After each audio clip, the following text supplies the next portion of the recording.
Hello everyone, and welcome back. My name is Nicholas, and this is Major Crit. Today's going to be a little bit of a weird episode, because I'm not playing right now. As has happened before, I made an error with my recording setup, and I didn't get any of my audio in. So, I'm voicing over talking about things. Anyway. So, as you can see, we're going into a little bit of a secret area an area that I was suspicious of when I first found it. You know, that big hole in the side of the cliff that we jumped in to get here. But yeah, I jumped at it a number of times, and then just randomly, it worked. I'm really still not sure what I did. I went in and out a couple times and tried to figure it out, and it just seems like I just press A, press B a few times and jump, and eventually it works. So, gonna poke around the cave and see what we can find. Combine that with also, you saw when we came into the cave, we got a little notification about there being a secret in here, and that actually, yeah, there's a hidden treasure nearby. It actually brings up a topic I've been thinking of as I've been playing through this game, and also, you know, thinking about other games and things, is hidden things in games. Because I like this cave, but I don't like the hidden treasures. I don't like the hidden treasures at all. I have just ended up, after the fact, looking up a guide online to find them.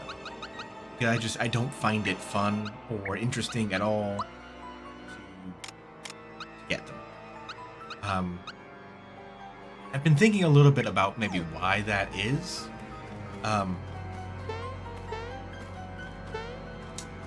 think part of it is when I found this cave, for instance, I felt like I was solving a puzzle. Right? I felt like there was a clue there in the environment, and if I acted on that clue, I could find something new and interesting and different and rewarding. While on the other hand, the treasures are just... most of them seem to be just completely randomly placed. It's just you have to be on the right square of the grid of the map. And if you press B there, then you get a reward. Right? And I don't think that's interesting. There's no real, like, other than just tapping, I haven't really found a way to find them.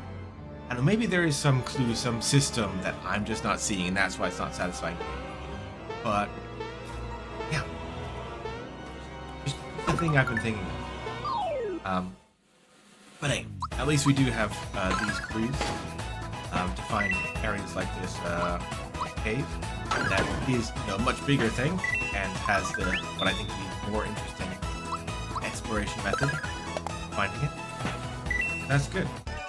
Anyway, that's actually nice. I'm not able to kind of just talk on topics a lot. I feel too flustered trying to talk about what's happening right now in the game most of the time, but since I'm not playing, this is so cool as well.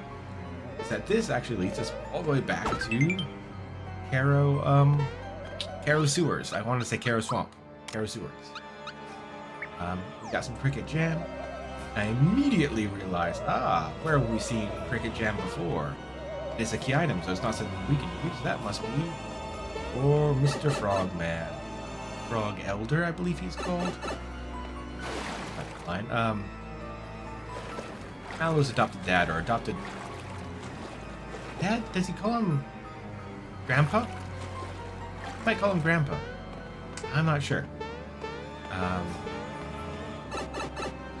So on the search for Mallow's family as well. That's kind of a side quest that we have to pick up. We're getting to the end of the game, so hopefully we'll be able to find out more about him there. I'm trying to think of the other characters. Gino's quest is finding the stars, right? That is his whole purpose. That's the reason why he came, like, down to Earth, pretty much, right? From being a star spirit or whatever. So that's just kind of part of the main thing. Peach and Bowser? I mean, Bowser's quest, right, is to get his castle back. So again, that's just part of the main quest line, right? That, you know, in order to defeat the baddies at the end, taking over Bowser's castle, that will, you know, get Bowser's castle back. Then Peach is just sort of hanging out, isn't she? Right? It's like she wants to go on an adventure. Mario's off doing things. Stuff's going down, and she wants to take part. So she's just, yeah, just curious, just interested, wants to be part of the fun. And so she is. And there we're getting paid for our things. Just come true. I should be voicing the things, shouldn't I? I've gotten all distracted talking about stuff. I'm not even sure what actual reward we got for that jam, because it doesn't like have a little pop-up box for the coins. It just said, you know, it just made the like coin gaining sound. So I have no idea how many coins we got, because I did not think to check beforehand or after the fact. I guess I could, you know, look at the recording and check numbers, but honestly, coins of either type aren't super important to me right now in the game. See, as we go through, I did go through, followed that guide, and got this treasures over here. Finally, time for us to move forward. By the way, also, one other thing is that I talked yesterday, I think it was, about fighting the optional boss. I decided against that. Optional bosses tend to be super challenging. I think there's a high chance we're not ready for it. And it'll just like take a long time, and then we'll die, and then that'll be kind of the whole episode gone. If I do decide to fight the optional boss on camera, it'll be kind of near the end of the game. Not sure. Often they'll have the optional bosses actually be more difficult than the final boss. That's a common thing to do. So I want to put it off, but I'm just not sure exactly how long.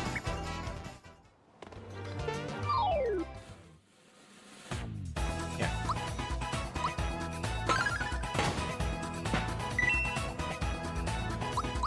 Notice as well, we seem to be leveling up pretty quickly. Wait, like I've been getting into a bit more fights as you see us go.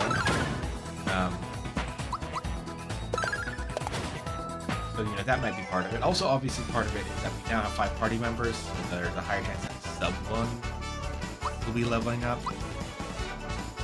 Hitting level 17 already. Not sure what the level cap is.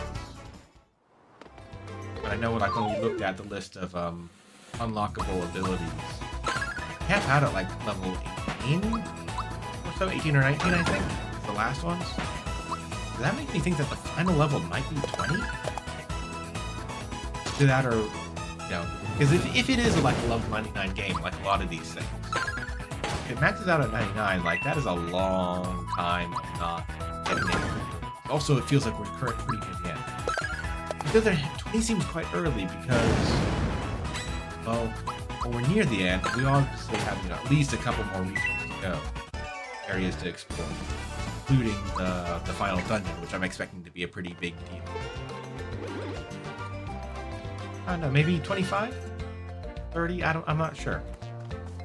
It makes sense to me just because, well, I play tabletop role-playing games, and this is where I discovered that you are not invulnerable on the flower. You know, the Dungeons and Dragons type games also go to level 20, so that just seems right to me. Yeah, I'm not sure. Guess we'll find out pretty soon.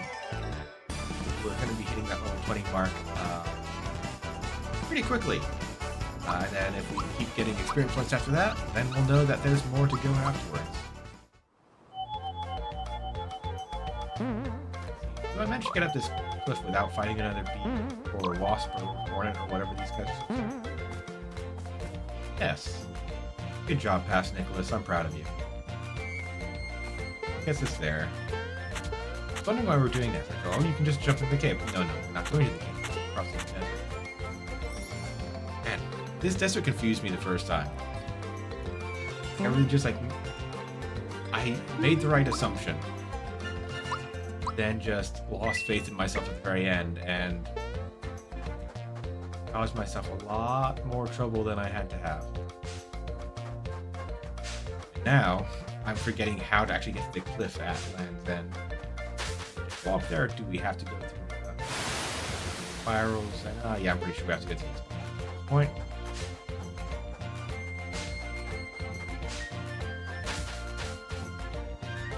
I'm just glad that we don't have to fight those ants again. What were they called again? It wasn't soldier ants, it was like gladiator ants or something like that.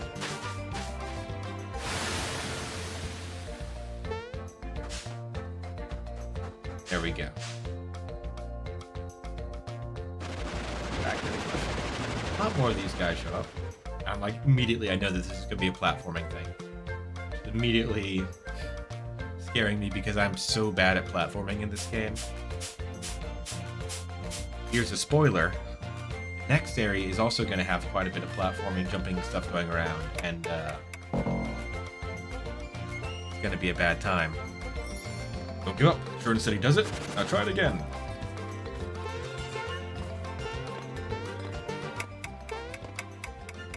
You can even hear the timer ticking. Super careful because most of the rewards we've seen from these sorts of things are just coin rewards, which, like, yeah, sure, nice, but them. Important thing is just to get to the top safely. Mission accomplished. Elapsed time is 25.33 seconds. Not bad for civilian. Alright, thank you very much. Gorgeous leave, and I'll probably never come back and try that side quest again unless I decide to look up a guide and find out that, like, the best weapon in the game is unlocked by, you know, clearing the Paracupa jumping puzzle in less than 20 seconds or whatever.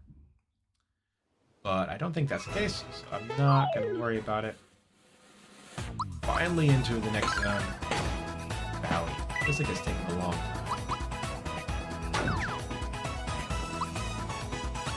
Man, I've noticed Gino missing a lot of attacks. I'm not sure.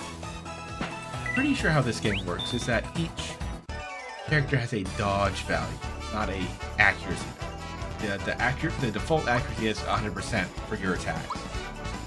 Ultra Fireball! Fire at everyone. He repeated. Very nice. Finally getting a, screen clear attack with Mario.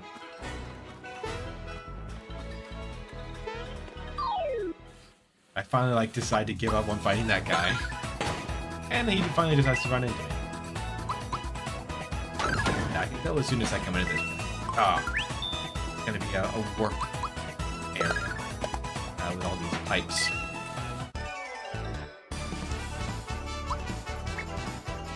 Now we know that everyone tends to get the abilities at the same level.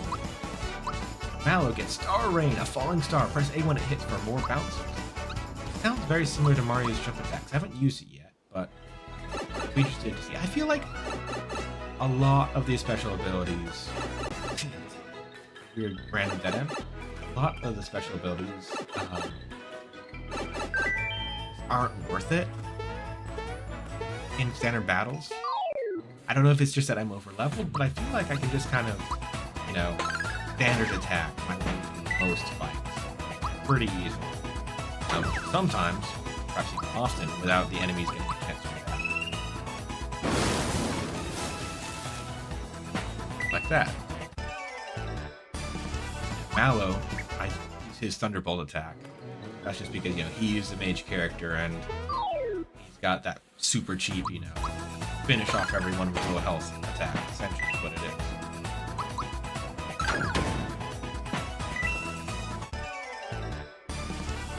I don't know if Gino's just getting unlucky with enemies. And here I am. Really, seems like, because this is obviously the same map as the previous areas, right? But there's a hidden treasure nearby didn't show up for them. So my question here is, okay. So does that mean just this one tiny area has hidden treasure? So can I just methodically go everywhere and do it, and I decide, no, I'm not going to because, man, I felt like I jumped everywhere and I probably missed some little pit. But, I just can't be bothered. That looked like the way forward, so I'm gonna go not the way forward. That's just how I roll. Explore every nook and cranny that we can.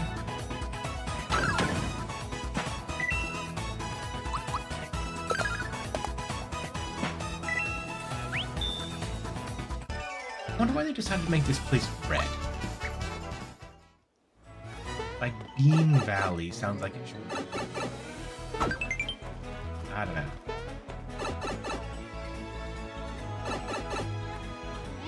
Thought some more FP. I think that will max out eventually. I'm not sure if we're going to be able to max it out, but we only need 30 more to hit 99. And then water hits us and we get in a fight. Presumably that's yeah. Thing on the plant. It's not an enemy. The Chewy, I believe they're called. But as soon as the water hits it, it grows, and since we're standing on it, before it even does a growing animation.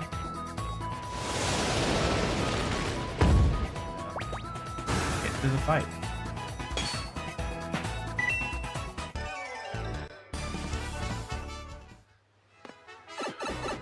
And we can actually go down the pipes, which I wasn't actually expecting. Like a whole bunch of random stuff down in these pipes, including like a new, different, weird gold chomp? A chomp? I'm worried how strong these guys might be, so I think about using a special, and then I immediately see, oh, no, it's not. I do want to see Geno's new powerful move. I love it. I love that he's a cannon, that looks like him. I love that he summons a sun with a tiny, cute little face that then grows and destroys everyone. I think that's pretty good.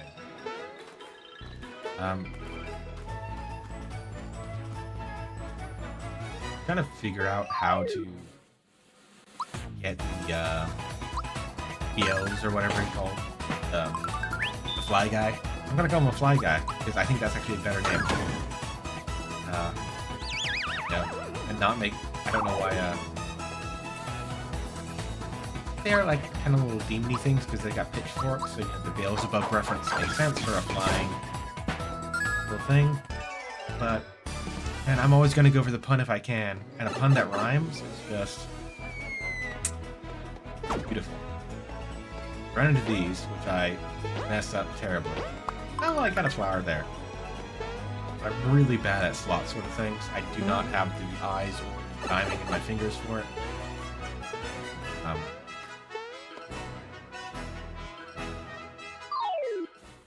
I found that, yeah, definitely the fastest way, it seems, to get him to do that. He comes after me for some reason. I don't know why. Then we're going to swap out Bowser again. Anyway. I think we're going to end it there. Yeah, I'm going to do something weird. I'm going to end it a bit early, because all we're really doing at this point is going into little holes and fighting this weird new mimic called a Please No, which is a real strange thing for an enemy. You know, rattle. I waited 100 years for that, and it was worth it.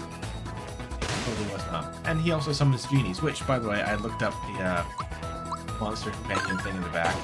That's a genie who tried to cheat at the slots, and so has been punished by having to clean out Please No. Like, yeah, be the butler, essentially, inside of him. For all of time? I don't know. Forget the duration. What a weird little ghost thing where he pulls his face and splits. Anyway, but this is pretty much what the rest of the episode is just going down these pipes, fighting some monsters, picking up a little bit of treasure, and repeat. So, we're gonna end it there.